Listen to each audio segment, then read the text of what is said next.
किसी ने बड़ी खास बात कही है कि आदमी की पहचान उसके धन दौलत से नहीं, उसके व्यवहार से हुआ करती है।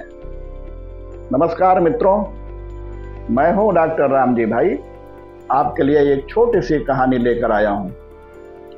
एक राजा के दरबार में एक आदमी नौकरी मांगने आया। राजा ने उसकी काबिलियत पूछी तो वो बोला, मैं आदमी हो चाहे जानवर, शकल एवं व्यवहार देखकर उसके बारे में बता सकता हूं कि वो कैसा है। राजा ने उसे रख लिया। कुछ दिन बाद राजा ने उसे अपने खास घोड़ों के अस्तबल का इंचार्ज बना दिया। बाद में राजा ने उसे अपने सबसे महंगे घोड़े के बारे में पूछा तो उसने कहा, घोड़ा नस्ली नहीं है। राजा को बड़ी हैरानी हुई। उसने बताया, घोड़ा पैदा तो ठीक हुआ था, पर पैदा होते ही इसकी मां मर गई थी, इसलिए ये एक गाय का दूध पीकर उसके साथ पला बढ़ा है। राजा ने अपने नौकर को बुलाया और पूछा, तुमको कैसे पता चला कि घोड़ा नस्ली नहीं है? उसने कहा, जब ये घास खाता है तो गायों की तरह सर नीचे करके, जबकि नस्ली घोड़ा घास मुंह में लेकर सर उठा लेता है। राजा उसकी काबिलियत से बहुत खुश हुआ।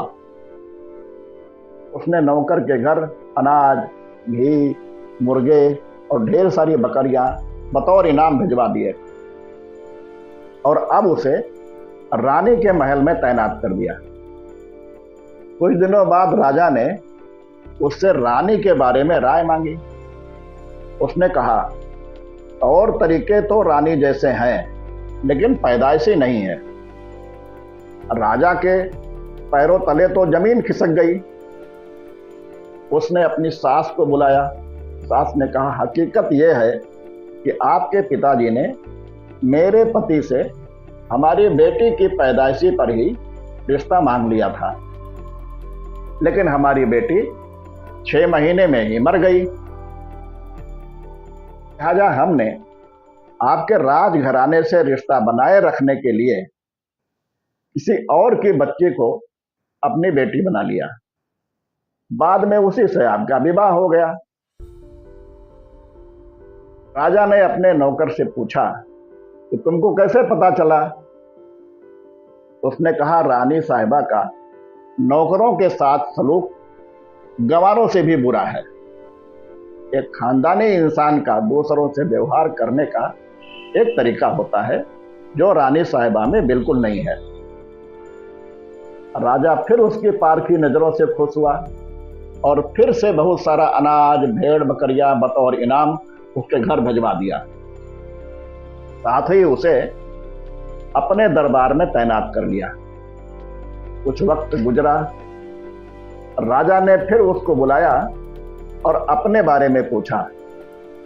नौकर ने कहा, सरकार जान सलामती हो तो कहूं। राजा ने वादा किया तो उसने कहा, ना तो आप राजा के बेटे हो और ना ही आपका व्यवहार राजाओं वाला है। राजा को बहुत गुस्सा आया, मगर जान की सलामती का वचन दे चुके थे। राजा सीधा अपनी मां के महल पहुंचा। मां ने कहा, यह सच है कि तुम एक चरवाहे के बेटे हो।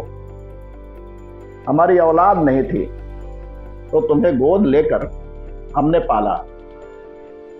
राजा ने नौकर को बुलाया और पूछा, बता भाई, तुझे कैसे पता चला? उसने कहा, जब राजा किसी को इनाम दिया करते हैं तो हीरे मोती और जवाहरात के शकल में देते हैं, लेकिन आप भेड़ बकरियां, खाने पीने की चीजें दिया करते हैं। ये रवैया किसी के राजा का नहीं हो सकता है, किसी चरवाहे के बेटे का ही हो सकता है। किसी इंसान के पास कितनी धन दौलत, सुख, समृद्धि, रुतबा, ज्ञान, बाहुबल है, ये सब बाहरी पहचान उसके व्यवहार और उसकी नीयत से होती है। ऐसी ही कहानी सुनने के लिए आप इस चैनल को लाइक एवं सब्सक्राइब करें तथा घंटी अवश्य दबाएं। अगली भेंट होने तक सभी को नमस्कार।